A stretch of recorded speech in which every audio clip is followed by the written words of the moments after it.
आज की कहानी है सीख जो जीवन बदल दे। एक राजा था जिसका नाम रामधन था। उसके जीवन में सभी सुख थे। राज्य का कामकाज भी ऐशो आराम से चल रहा था। राजा के नैतिक गुणों के कारण प्रजा भी बड़ी प्रसन्न थी और जिस राज्य में प्रजा खुश रहती है वहाँ की आर्थिक व्यवस्था भी दुरुस्त रहती है। इस प्रकार हर क्षेत्र में राज्य का प्रवाह अच्छा था। इतने सुखों के बाद भी राजा दुखी था क्योंकि उसकी कोई संतान नहीं थी। यह गम राजा को अंदर ही अंदर सताता था। प्रजा को भी इस बात का बहुत दुख था। वर्षों के बाद राजा की यह मुराद पूरी हुई और उसे एक पुत्र की प्राप्ति हुई। पूरे नगर में कई दिनों तक जश्न मना। नागरिकों को राजमहल में दावत दी गई। राजा की इस खुशी में प्रजा भी झूम रही थी। समय बीतता जा रहा था। राजा का पुत्र नंदन सिंह था। पूजा पाठ और इंतजार के बाद राजा को संतान की प्राप्ति हुई थी, इसलिए उसे बड़े लाड़ प्यार से रखा जाता था। लेकिन अति किसी बात की अच्छी नहीं होती। अधिक लाड़ प्यार ने नंदन सिंह को बिगाड़ दिया। बचपन में तो नंदन की सभी बातें अच्छी लगती थी, दिल को लुभाती थी, पर बड़े होते होते ये बदतमीजी लगने लगी। नंदन बहुत ही ज़्यादा जिद्दी हो गया और मन में अहंकार आ गया। वो चाहता था कि प्रजा सदैव उसकी जय जयकार करे और उसकी प्रशंसा करे। उसकी बात ना सुनने पर कोलाहल मचा देता था। बेचारे सैनिक को तो वो पैर की जूती ही समझता था। आए दिन उसका प्रकोप प्रजा पर उतरने लगा। वो खुद को भगवान के समान पूजना चाहता था।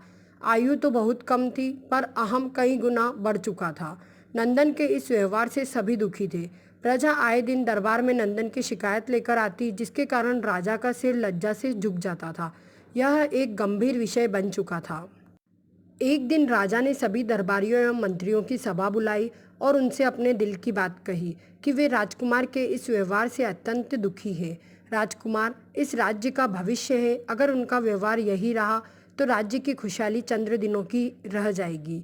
दरबारी राजा को सांत्वना देते हैं और कहते हैं, आप हिम्मत रखो वरना प्रजा निसहाय हो जाएगी।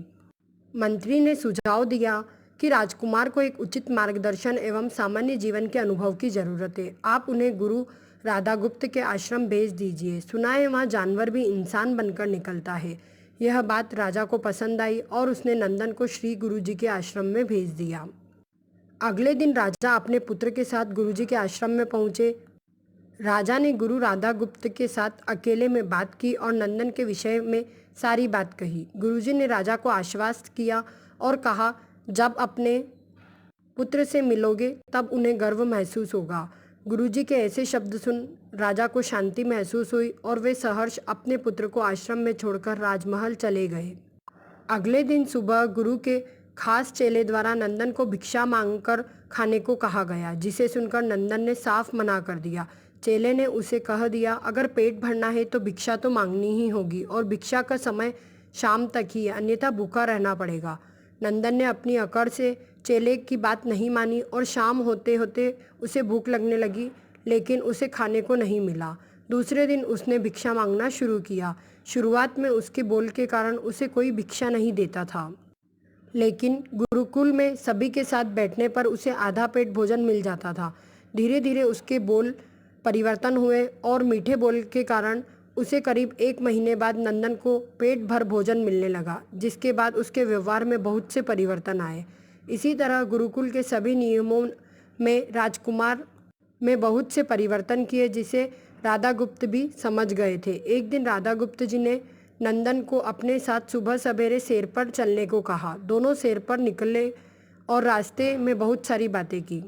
गुरुजी ने नंदन से कहा, तुम बहुत बुद्धिमान हो और तुम में बहुत ऊर्जा है, लेकिन जिसका तुम्हें सही दिशा में उपयोग करना होगा। दोनों चलते चलते एक सुंदर बाग में पहुँचे, जहाँ बहुत सुंदर फूल थे, जिनसे बाग महक रहा था।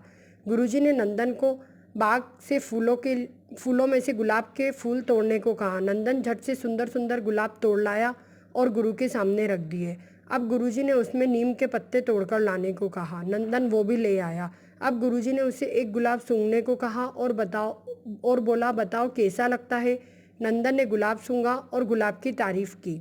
फिर गुरुजी ने उसे नीम के पत्ते चखकर उसके बारे में कहने को कहा। जैसे ही नंदन ने नीम के पत्ते खाए, उसका मुंह कड़वा हो गया और उसने बहुत निंदा की और जतर ततर पानी पीने को ढूंढने लगा। नंदन की यह दशा देख गुरुजी मुस्कुरा रहे थे। पानी पीने के बाद नंदन को राहत मिली और फिर उसने गुरुजी से हंसने का कारण पूछा। तब गुरुजी ने उससे कहा, जब तुमने गुलाब का फूल सूंघा तो तुम्हें उसकी खुशबू बहुत अच्छी लगी तो तुमने उसकी तारीफ की, लेकिन जब नीम की पत्तियां खाई तो तुम्हें कड़वी लगी तो तुमने उसे थूक दिया, उसकी निंदा भी की। गुरुजी ने नंदन को समझाया, जिस प्रकार जो तुम्हें अच्छा लगता है तुम उसकी तारीफ करते हो, उसी प्रकार प्रजा भी जिसमें गुण होते हैं उसकी ही प्रशंसा करती है। अगर तुम उनके साथ दुर्व्यवहार करोगे उनकी तो और उनसे प्रशंसा की उम्मीद करोगे तो वो कभी नहीं होगा, क्योंकि जहाँ गुण होते हैं वहीं प्रशंसा होती है। नंदन को सभी बातें विस्तार से समझ आ जाती है और वे महल लौट जाते हैं। नंदन में बहुत परिवर्तन आ जाता है और बाद में वे सफल राजा बन जाते हैं। गुरु की सीख ने नंदन का जीवन ही बदल दिया। वो एक क्रूर राजकुमार से एक न्यायप्रिय दयालु राजा बन गए। इस कहानी से हमें यही शिक्षा मिलती है, हम में गुण होंगे तो लोग हमेशा हमें पसंद करेंगे, लेकिन अगर हम अवगुणी होंगे तो हमें प्रशंसा कभी नहीं मिलेगी। धन्यवाद।